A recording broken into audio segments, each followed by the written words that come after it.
Welcome back, Wolfpack, to another electrifying episode of the Wolf Den Podcast. Again, we want to do some shout-outs before we get into unraveling some more great things about Wolf River Electric. So we'll kind of just jump right into it. Some very special things have happened this week, so we got some shout-outs we want to give out. So starting off with a beautiful email that Dan Halverson received from one of the area reps who's been talking with inspectors all over the state. We got some fantastic feedback. They're saying that our passing rates and our electricians in our work has done a full 180 degree in the last couple years. They're stoked to see, the work that we put into this and, where our progress has gone to. And they're saying that, we're one of the best residential installers that they see in the state, and they stand by that. So awesome. We couldn't have done this without you guys, and especially without you, Dan. So thank you very much.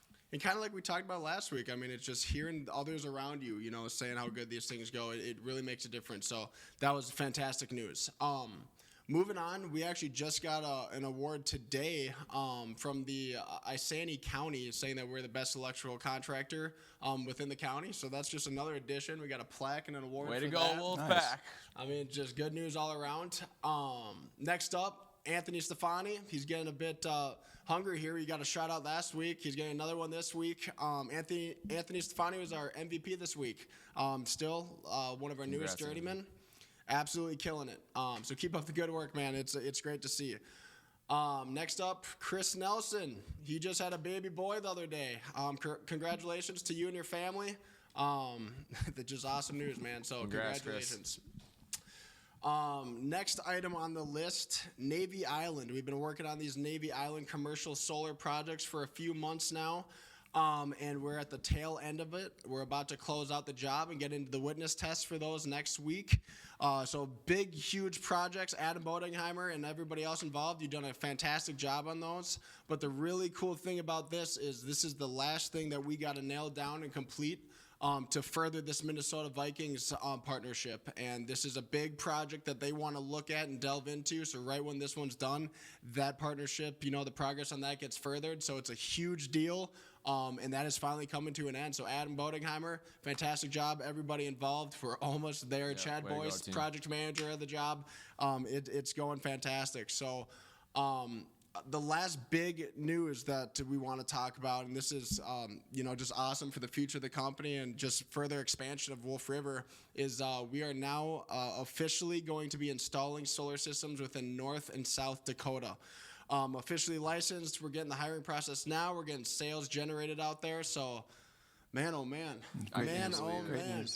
And you can't forget about our special guest today. We got Leon Russell. What's up, team? There we go. Leon Russell's in the house, man. Great to have him in town. We had to get him on the show. Well, thank you, guys. Yeah. Leon, it is always a pleasure every time you get to come out to Minnesota. It's rare, but it's always a good time. Leon, what we wanted to do today was just talk about a couple different things, but before we do so, do you mind just sharing a little bit about your personal life, professional life, anything you think that the Wolf team would love to hear about? Definitely, of course. I mean, a lot of the guys, I've met a few of the guys this week while I was out here. That's been great. A little bit about myself. I'm married. I'm 45 years old. I've been with my wife for 20 years now. We have a 17-year-old daughter. She's getting ready to graduate high school in December, so she's graduating early. Great kid, great family, 4 dogs. Those are my boys and my girls. A little bit about my background. I used to play in a punk band. That was a lot of fun when I was young. I took that dedication and everything that I learned from that and transferred it into my work life. So I'm dedicated to work and my family. Those are my 2 priorities. Of course, family comes first and the work follows. Extremely dedicated, extremely proud and happy to be working with Wolf River Electric. Yeah, and Leon, it really shows too. You took the passion that you had from playing as a professional musician at a really high level and brought that right into your professional career in the solar industry and the electrical industry. So your words are 100% of what I've seen and what everybody else here has seen as well. I was hoping you could tell us a little bit about your role at Wolf River Electric.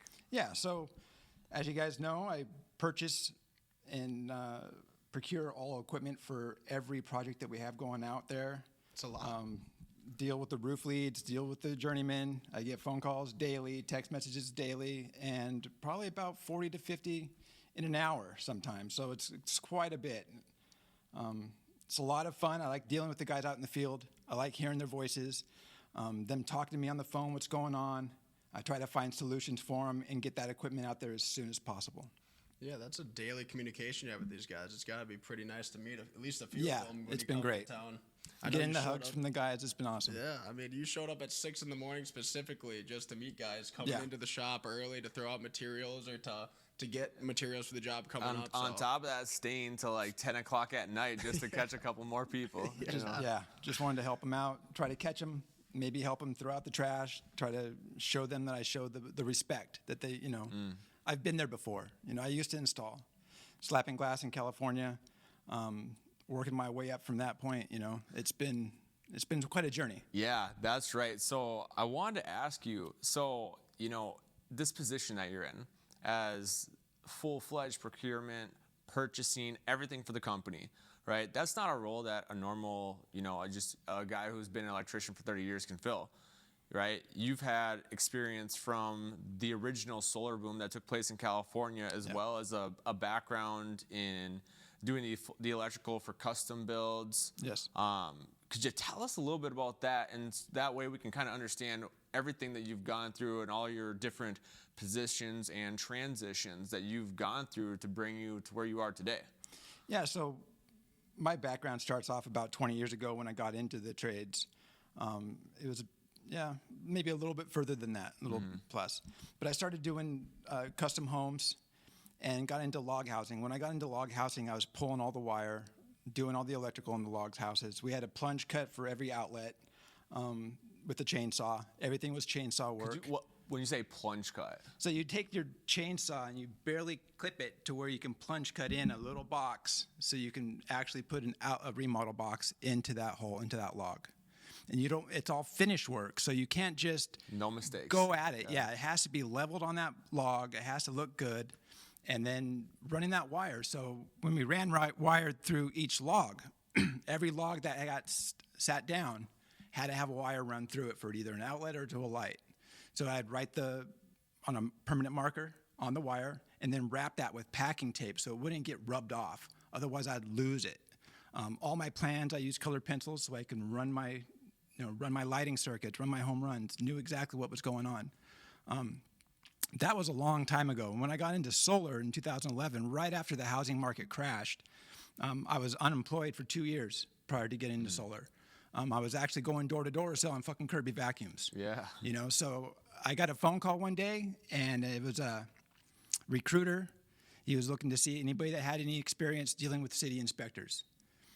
I had that experience, not a problem. So I got hired on. I was making barely minimum wage in California. It was light. And what were you doing? I would show up to the city, to the job site. First, I'd go to my office. I'd get the plans and permits for that day, get the sticker packs, look over the pictures from the install crews that they left that they had printed out for me. I'd go to the job site, meet with the city. I had to be there by 7 a.m., so I don't know what time the city inspector was going to show up. I tried to call the city to see what time they'd show up. Get there. If the breaker wasn't tied in, I'd tie the breaker in. If the conduit wasn't painted, I'd paint the conduit, which was a requirement. Put the stickers, labels on, do all that, and then have everything opened up in a ladder set for the inspector. So we'd have to, sometimes the city inspector would want to get up onto the roof and check the junction box, and we do that. And on the weekends, I would call my dispatch on Friday and see if they had an install going on a Saturday so I can get up there and learn how to slap glass. That's really cool. And I know that whole time was so crazy, right? Because that was what's referred to as the solar boom, and it was in California. Could you tell us a little bit about the boom and some of the differences too? Because right now, I mean, in Minnesota, 10 years later, after things have evolved such, I mean, what was it like, and what are the main differences to somebody working here at Wolf River in Minnesota today? There's major differences. I remember the first time installing an in-phase when the in-phase first came out, or a solar edge inverter when they first came out. We didn't have optimizers and we didn't have microinverters. And a lot of the time, everybody just kind of laughed at in-phase. It didn't make any sense. Nobody understood it, and then their warranties, they just weren't there like they are now. So, but when we got into it, and it was the grounding. we had to ground every panel. Every panel had to be bonded to the rail. So we had a continuous bond through the whole thing. So we're using a lot of C-taps and running bare number 10. Some cities in Northern California required bare 6 on everything, which is now a requirement across the board, right? But I started off in Southern California, working for the number 2 in California. We ended up bumping up to number 1, fighting against Solar City the whole time, battling them out for the top spot in the state. So we ended up opening an office in the Central Valley. That company relocated me and my family up to Fresno area, and we started to train and open that office there. And I'm training roof guys, and with my building experience, the 10 years prior to building houses, we were building turnkey homes. So I was doing everything from grading to putting the roofing on. So we did the whole thing. So when it came into doing solar, it was fairly easy to me. It wasn't hard work. It seemed really easy because I'm hugging around logs, carrying around logs, setting beams, big heavy duty stuff, to lifting a panel and bringing it up a ladder. That was nothing. So when I was doing that, I was the only crew then that would do the re-roofs and the install at the same time.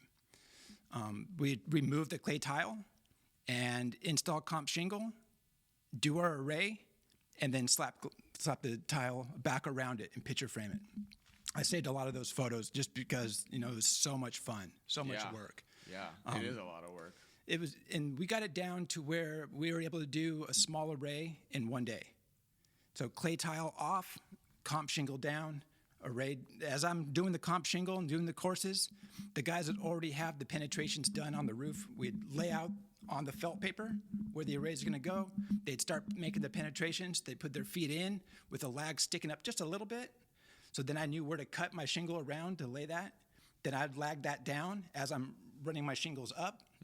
And by the time I'm up on the top course, they'd already have 2 rails down there on the bottom, getting ready to put the MC4s on the wire and run their home runs out. That's a major additional step. That's a lot more than what we have to do, especially with those tiles, man. That's Re-roofing. It's insane. Yeah. Sure.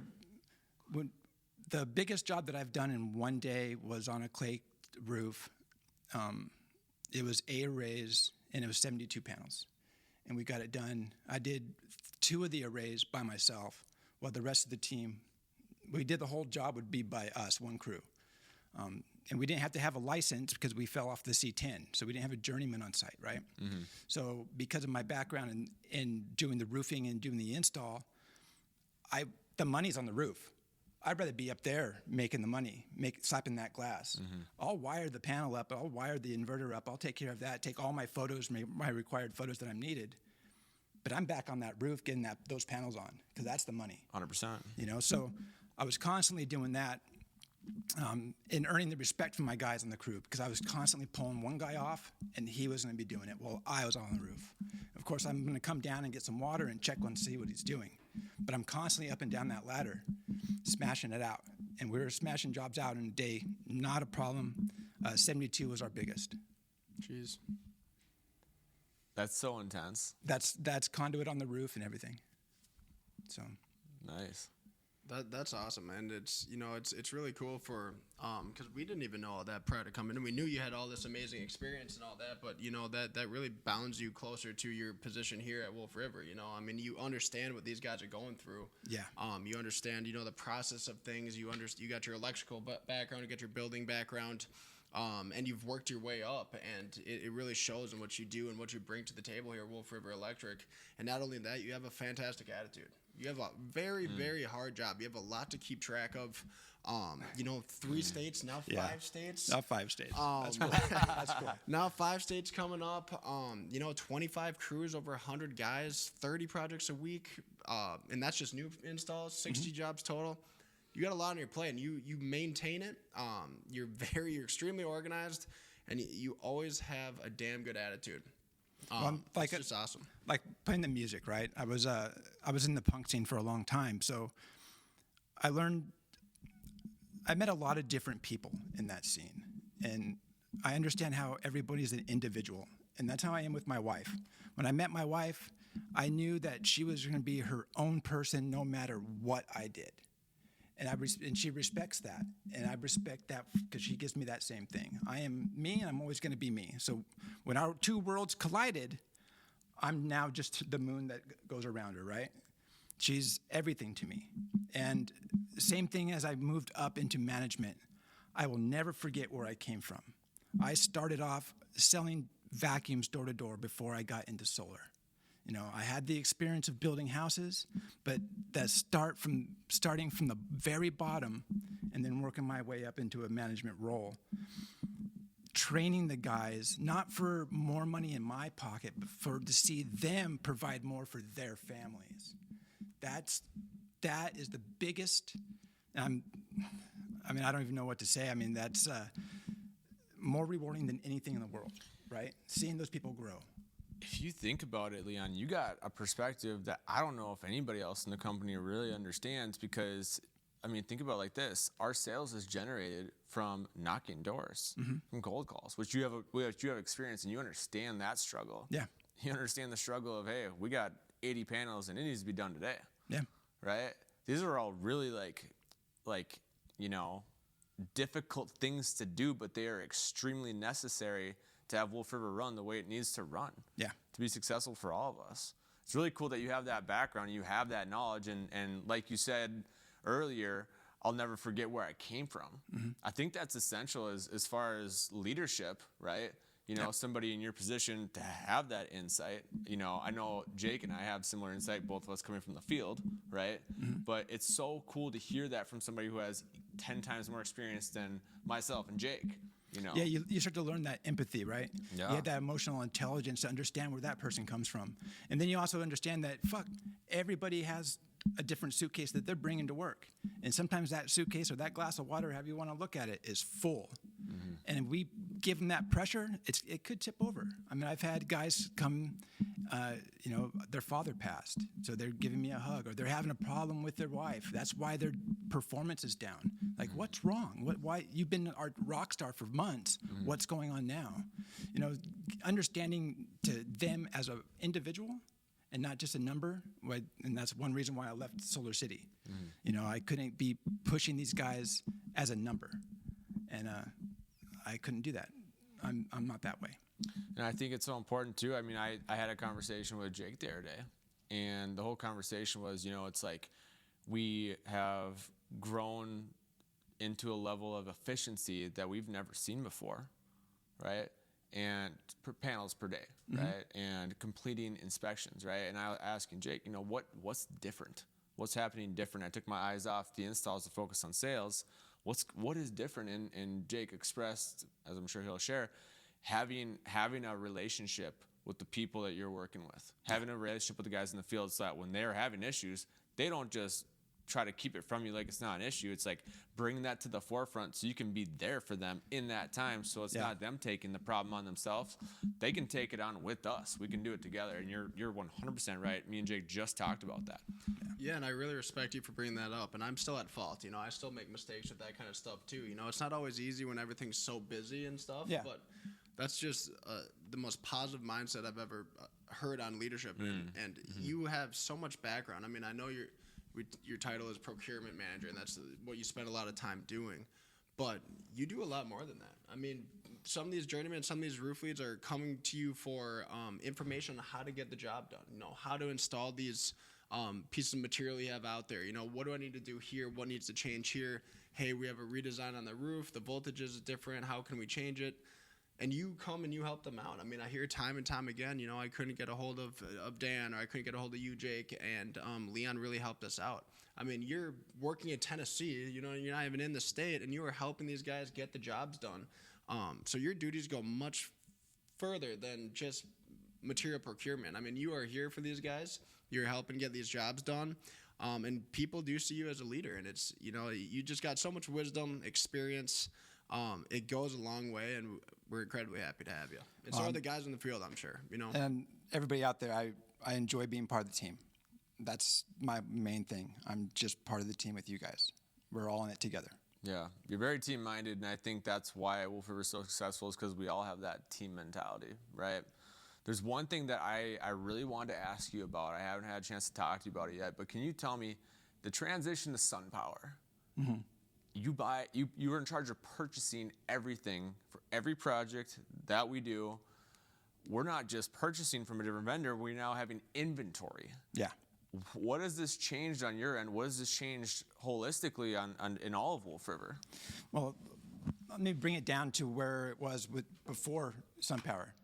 I had shared spreadsheets that I created between all branches of the CEDs in Iowa, Wisconsin, and here in Minnesota. Built those relationships, and we have a shared spreadsheet so they can see a week, 2 weeks ahead of what we're looking at ordering. So they already know. I did the same thing with Gray Bar. Gray Bar has the same thing. So with us having our own inventory, I created that same spreadsheet that shows us our forecasted numbers and what we're planning on scheduling out that week, or what we have scheduled for the week, and I share it with Scott. So Scott has all of our cash items listed. He goes through that spreadsheet weekly and updates everything, so I can make sure that we have the fuses that we need, we have the breakers. He helps out a lot with some of the scheduling too, because we have the ordering for some of the stuff, because he knows that where we're at. You know, he's right there in that SunPower building where we kept all of our material. The difference between those two, because that was easy. That's the easy part. The hard part was going into the SunPower portal now and pulling the materials off of that, trying to get their scheduled dates in line with what our requirements are. Because I understand we're trying to fill a calendar. We want to keep guys working. And when I get delays from SunPower, that's the one thing that's really frustrating. But I also know there's not a lot I can do about it. I can't control that. And I don't want to spend money for us to expedite it, you know? So that's pretty rough. You know, some of the expediting fees are like they're coming from California, so you can only imagine. Right. And a lot of issues come with that too. I mean, how many, especially with Wisconsin and Iowa, you know, when we don't deliver it ourselves and we have a third party courier do it, whether it's Old Dominion or whoever it is, you know, it's impossible for us to really hold them accountable until after the fact. You know what I mean? But after the fact, it's already too late. You know, materials aren't on site. The customer's going to feel the brunt of that. Yep. But there's nothing really that you can do other than just address it after the fact. So it's incredibly hard. I mean, you got to basically forecast, how can I get this on site early enough where it doesn't disrupt the customer's piece and doesn't, you know, be vulnerable to theft or anything like that, but then also not have it come late enough so that the crew stands around on site or it doesn't get there on time. It's a bitter game, you know, and in the grand scheme of things, you do a fantastic job with it. Like I said, it's no easy feat. The outer offices like Wisconsin and Iowa I really do try to keep up with those guys. You know, I try to make sure that they're taken care of, because it's a little bit harder to get the material out there. I mean, Iowa, because there's not a Viking out there. You know, so I have to try to find a different vendor so I can get things out now. And then, of course, Wisconsin, sometimes there's not a Viking nearby. And I may miss something. Shit, I miss stuff. I'm only human. I miss stuff a lot. When you have a lot of shit piled on you, you might miss a breaker. You might miss a fuse. Or I missed an email that Gray Bar screwed up and they don't have it in stock. So it's like, son of a bitch. Yeah. Well, you know, when I'll your get box phone is at calls. 200 plus all the time, you know, it might be kind of hard. I get 5 phone projects calls. a week, no big deal, you know. Right? I get phone calls from the guys and they're like, hey, what the? I'm like, hey, we got you, dude. I got you. Don't worry about it. It'll come. It wasn't on purpose. Yeah. Yeah. Last thing I want, you know? Leon, Slow down is production. there anything else you want to share with the staff that we should know about you, or anything you just want to speak to Wolf River on? You know, I just want to thank everybody for being so cool. I enjoy working here. In April, it'll be 2 years. So I'm totally stoked. The time flies working here. Right. And it's usually because you enjoy what you do, right? If you're enjoying what you're doing, it's just going to go. If it was boring and shitty, I probably wouldn't be here. Right. You know? We'll keep you on your toes. It's for sure not boring. No, not at all. But it's been fantastic, Leon. I mean, what you brought to this company, you know, you've relieved a lot of stress off other people's shoulders, especially in the beginning. You know, when we were still just starting to evolve and get bigger exponentially, it was hard to keep up. You know, you've taken a lot off of, our shoulders, and you've done such a fantastic job with it. I mean, not very often can you find a person to fulfill a position like you have, but not only go above and beyond. I mean, Right. people applaud what you do week in and week out, and you don't always hear it. But, I hear a lot of it. Leon really helped us out here.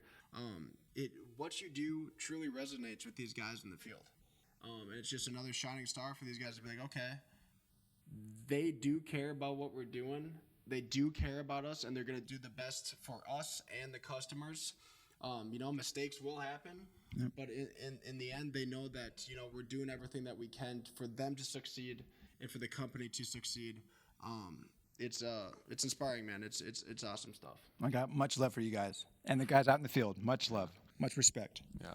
Thanks for really coming on, Leanne. Thanks for coming all the way to Minnesota at this beautiful time of the year. Well, thank you for inviting me, guys. I appreciate Best that. November weather we've ever had, man. You Yeah, really it's been lucked perfect. out. It's been perfect for me. I love it. It's looking a little colder next week, but we'll be back in beautiful sunny Tennessee. So, thanks for joining us on another Wolf Den podcast here.